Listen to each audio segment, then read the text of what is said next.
la compétition intra-équipe, ni plus ni moins. Oui. Donc, ce qui pourrait être intéressant un peu, parce que plusieurs m'en ont parlé, évidemment, c'est quand que les gars font du sparring.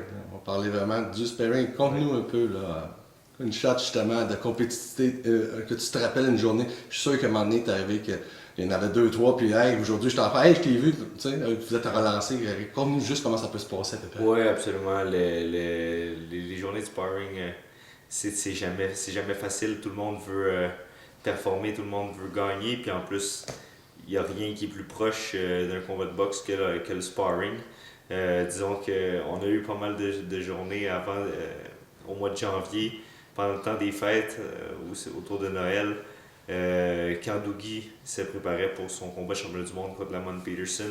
Je mettais souvent les gants avec lui, puis disons que on se tapait à qui mieux si on veut, là, disons, ça brassait pas mal. Même une journée, Camille est venu, puis il disait qu'il y avait de la misère à regarder ça parce que il sait que c'est bon pour nous, on s'améliore, mais il nous aime les deux, puis on faisait pas attention l'un à l'autre, puis on a bien fait les deux, mais disons que tu rentres chez toi et tu as un peu mal à la tête le soir en te couchant. C'est un petit peu limite quasiment, parce que là, écoute, on le voit bien, on le sent que tu es un gars compétitif. De toute façon, pour être au niveau que tu es, tu peux pas l'être. Mais vraiment, tu devais à un moment donné quasiment dire non, regarde, calme-toi, là, tu fais du sparring avec le gars qui s'en va se battre. Il n'est pas pour me donner à 275%. Là. Oui, mais en même temps, si je me donne pas à 275%, ouais, c'est ça, c'est la même... je vais mal paraître, puis je l'aiderai pas non plus. Il s'en va se battre dans le combat de sa vie. Puis c'est un combat qui va être extrêmement exigeant. Il a besoin d'une bonne préparation.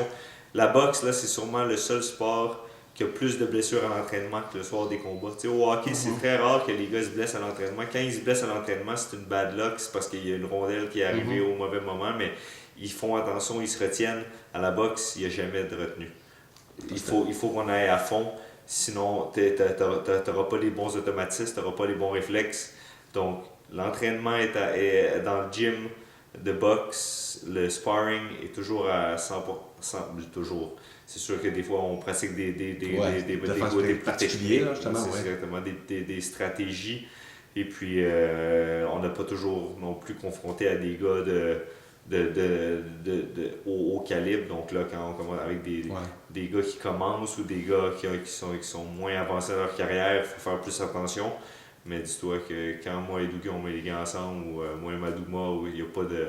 Il n'y a pas de pitié. Oh, absolument. Mettez vos casques, hein? Oh, ça, c'est clair. les deux épaisseurs. Merci beaucoup.